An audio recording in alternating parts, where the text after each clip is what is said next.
Guys, welcome back to the Philippine Pageantry, the Pageantry News International, the Pageantry Platform, and TPP Entertainment for this exclusive with Miss Selina McCloskey, Miss Australia for Miss International 2024. Earlier on, we had this live interview with her where we have gotten to know her better.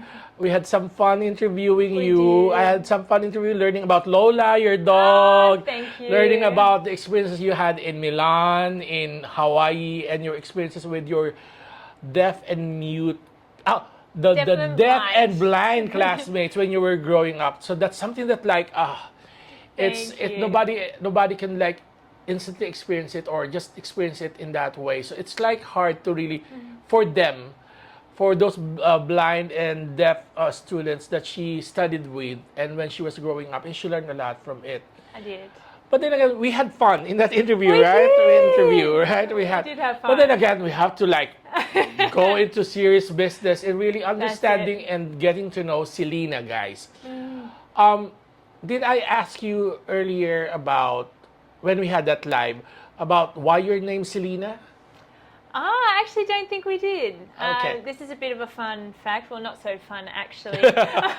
My mum was actually really ill at one stage, and we weren't even sure if she was going to make it. Her appendix burst, and it was a severe incident. And in fact, her godmother's name is Selina. And so since she helped save my mum's life, because she took her to the hospital and helped her out. She was the hero. She was. Sure, you're named after a hero. I am. So yeah, it's really an honor to follow on that name through the generations. So that's a pressure for you because you're named after a hero in your mom's life. You That's kind of correct. saved her. And now you have to be the hero with regards to the Voices for Women. Because behind the camera, we were talking about her advocacy. And even during the live that we had days ago with the TPP International Network, she talked about your advocacy. What's your advocacy again? It's called Her Voice, Our Future, and it works with SDG, so Sustainable Development Goal number 5 on gender equality and the empowerment of women and girls. And you have mentioned during our live that it will take, a study was taken that it will take 140 years to really make it equal. Was 140, 130? You're close. Yes, so it's 140 years to see equal gender representation in leadership positions. So getting that voice heard on a leadership level of equal genders, and that's what I'm trying to do. And you have mentioned about the voices that should be heard. Not all voices should be heard. How do you choose or how do you define the kind of voice that should be given the platform for more people to hear it and understand its message? I think it's important to talk about important topics, but it's also important to shed that positive light on things.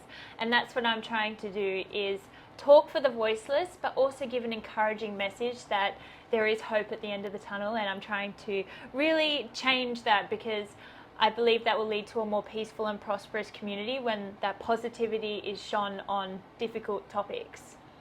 And it's also, I can suggest, guys, that it's not just about being the voice for the voiceless. Correct. I think you can help the voiceless find their voices. Correct, and that's part of my aim as well, is to speak on behalf of women who don't feel confident enough to use their voice for that change, and I'm really empowered to make that difference. And speaking of advocacy and voices, there was this one question asked to a Miss USA contestant before.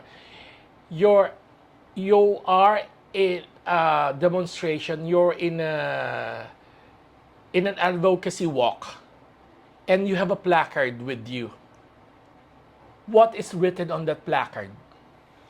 Her voice, our future. I really think my platform says it all. It's about giving women the opportunity to have their voices heard, as I believe previously. This is what part of our problem is we're not given the opportunity to talk on important topics and really use our voice to make that difference, because when we are empowered, I believe we'll lead to a more peaceful and prosperous community. But why do you think this is important?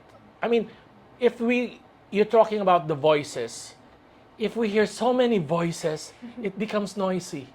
And how we can understand each other if we all talk at the same time?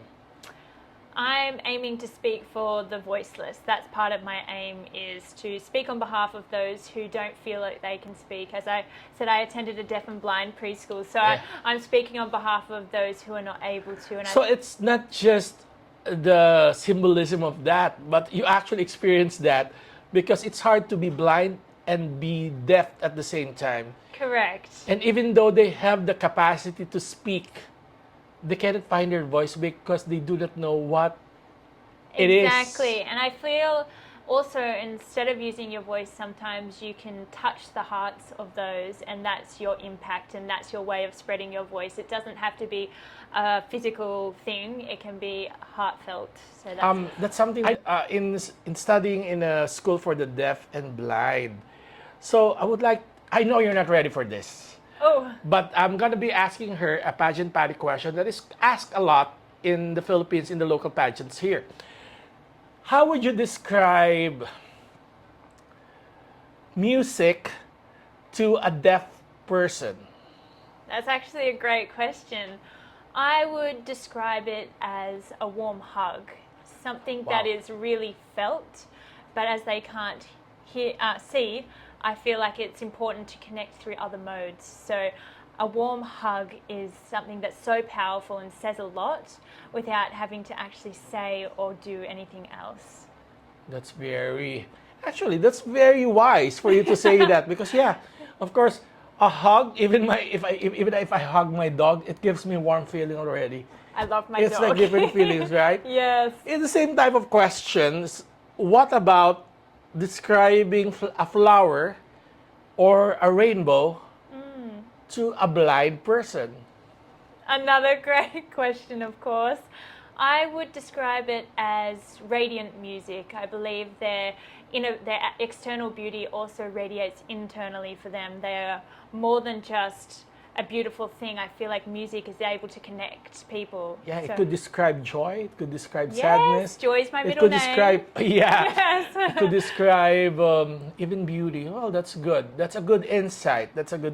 Maybe you got it from your experience when you're growing up, when you grew up with this deaf and blind students that you had. Correct. And during our live, you mentioned about your experience when one of your different abled classmates who are deaf and blind sort of gave their thanks to you by doing what again? Yeah, so we really helped nurture the kids from a young age, and as a sign of kindness and respect for me, helping spoon feed her, she actually gave me a sloppy kiss on the cheek. So I believe that although she could not see, she could really feel my presence, and I'm really honoured and grateful for that experience, because now I feel like I'm able to further share this with other people.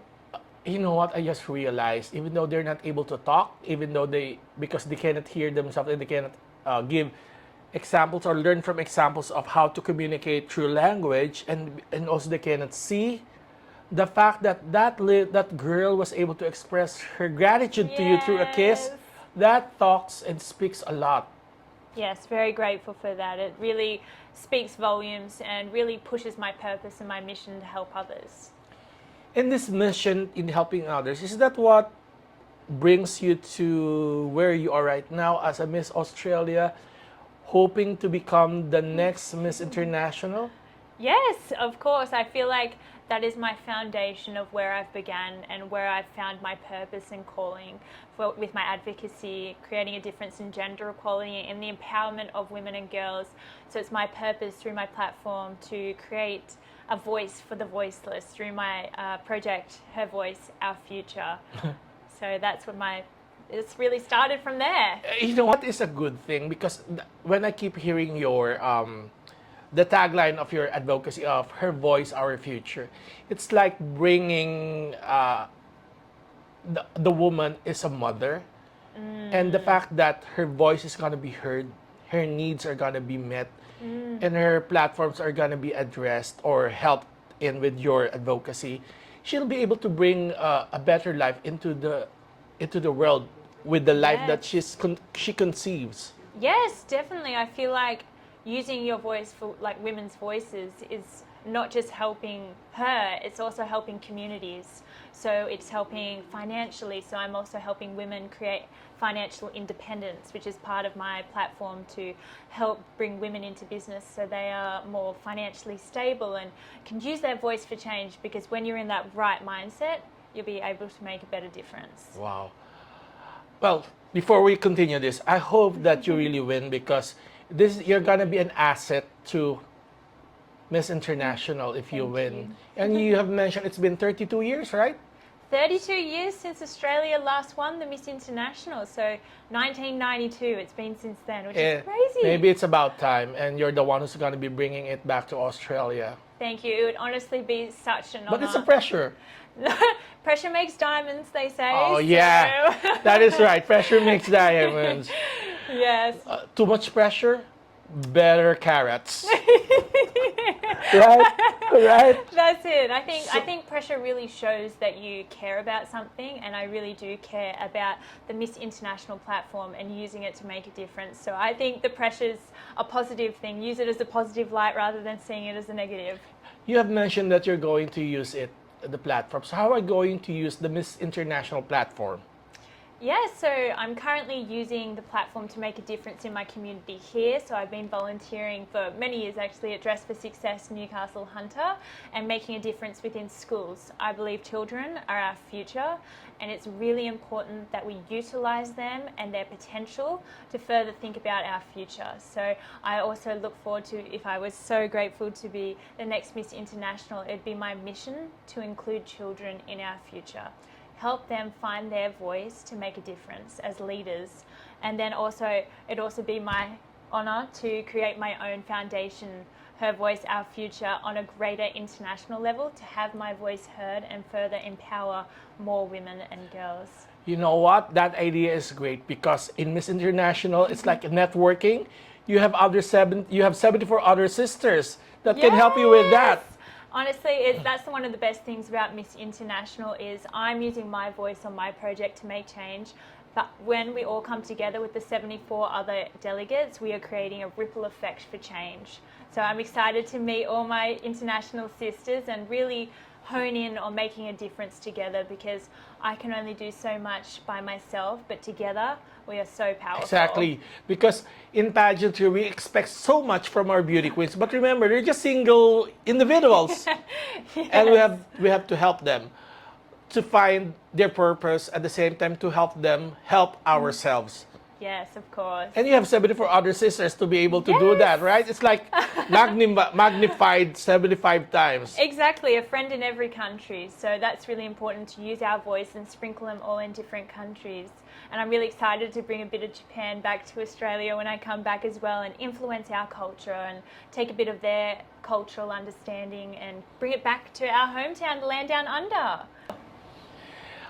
The culture that you have mentioned in our live that you're excited about Japan because of the culture, and at the same time about sushi. Yes. But Japanese people are very polite people, very hardworking people. Correct. What is the positive thing that you know and have experienced in Australia that you think is parallel to what you know about Japan? I think Japan, as you said, is so powerful for its people and its innovation. So coming from an innovation background, I actually just finished my Bachelor of Business Innovation and Entrepreneurship. And I think that Australia is also coming up and coming with its innovation and trying to be at the forefront of advancements. And I really acknowledge what Japan is doing, and also in conjunction with its beautiful people. And I'm so excited to take a bit of their country back to Australia, because we also have a very beautiful laid-back culture where people are so warm and forthcoming. So I look forward to bringing that home with me as well. That's a great idea, actually. When you mentioned about the cultures, like in Miss International, one thing I have realized is that 75 candidates from different countries, of course, have different cultures, have different backgrounds. But it all boils down to one thing. We're all humans, the humanity. So what can you say about it? Yeah, so I think as humans, it's our innate experience to have different things happen in life. We all go through our own journey in life, but ultimately, what connects us is stories of resilience. We are all in this same journey together, and when we share our experience of adversity and our triumphs, I believe we are able to connect better through these triumphs and these challenges. And that's what's important, right? Connection. Correct. Yes. Even though we can't understand each other's language or each other's culture, but we're able to connect with love Correct. and the Kindness. resilience and the same experiences.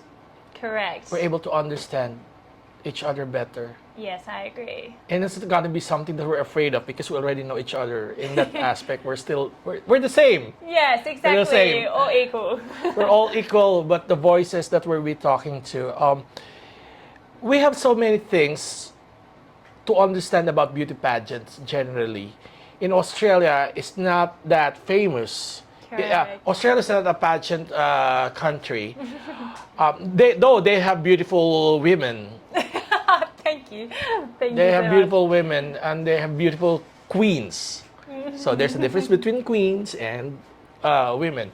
much. Correct. But yes, one thing that we have to learn from pageantry is that we should not expect so much from the beauty queens if we do not help them.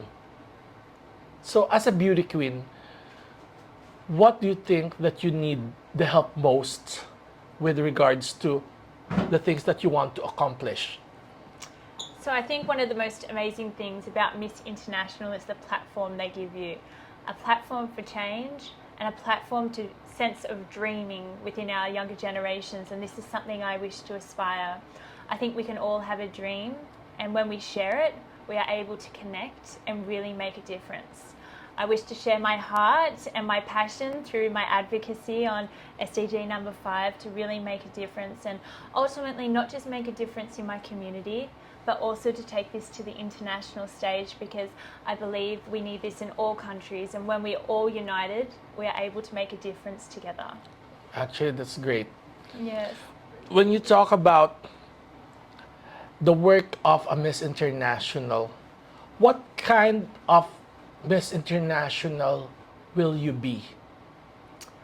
I believe there's 3 traits that Miss International should be. She should be committed, she should be kind, and she should also be a role model to the younger generations. I'm committed to the cause of SDG number 5 on gender equality and the empowerment of women. And this goes beyond the pageant. I'm committed to making a difference and also to the Miss International stage, and aim to be the best ambassador for the brand as possible. I also believe that I am kind, as I have from a young age learnt to help others. From my stories of the Yes. deaf and blind preschool, I've really set that as my platform and my foundation in life to really help others. And I think it's important that the next Miss International is also kind, so we can make a positive impact in our community and connect and inspire others. Also, being a positive role model is so important because you're put on a pedestal and Yes. you are looked at by so many people. And in a world where there's so many negative, harsh things going on, it is important that they are a role model for positive change. And I believe I've embodied this from many aspects of life, from doing basketball, where the younger girls come play basketball with me. And it's really those little actions can make big impact. That's great. You have mentioned so much about your SDG goals and things like that. I'm looking at you right now. Well, you're beautiful. Oh, thank you so much. Not just outside, because of what you told me, you're beautiful inside as well, based that on means what you more. experienced when you were a kid and the things that you want to accomplish as Miss International and using the Miss International platform. But I have this question that is asked in local pageants or in the Philippines a lot by a very famous pageant personality. Would you rather be beautiful but dumb, or intelligent but not so beautiful, but not beautiful? I think this question is a no-brainer to me. I think what is most important is the internal beauty. So intelligence is most important to me. And as potentially your next Miss International, I look forward to showcasing not only the external beauty of women, but also the intelligence, kindness, and compassion. And I think that will radiate when you're really shining from the inside and you really have something to give to the community. I believe it will glow from the inside. You reminded me of something that I learned when I was in my younger years. If you want to look good, you have to do good because it will help you feel good. And if you feel good, you would Be good. you would look good from the Yes. outside and you would glow. So that's great. That's great. I agree. I mean, that's all that I mean, so many questions, so many things. And I think you will have a lot of opportunities to show to the international stage who Selina is. We have learned so much from you, listening from your words, listening from the what's inside your heart, listening from what you're looking into the future. It's good that you have a voice. Thank you. And it's good that you're going to be using that voice to empower other voices, to hear other voices. Correct. Create that ripple effect. That ripple effect. And as a parting word to our viewers, what is the one thing that you want them to remember you by as we end this interview? I think the thing I'd like to be remembered as is a selfless queen. I think it's important as a queen you are humble throughout your reign, but you also include others on your journey. I don't want to be thought as a person above others. Instead, I want to bring the community up with me as we uplift others on our journey. Because by doing this, I believe we're leading to a more peaceful and prosperous community. Wow. That ends our interview with Miss Selina McCloskey, Miss International Australia. you. Hopefully Miss International 2024. Fingers crossed. It would Few be a days dream.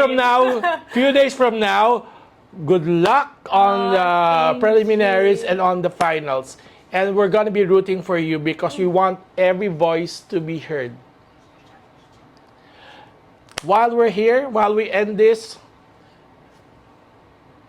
you already said your message about what you want them to remember you by, but they also have to follow you. Oh, yes, please. And please vote for me as well.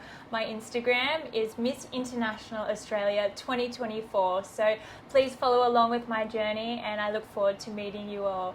Arigato gozaimasu.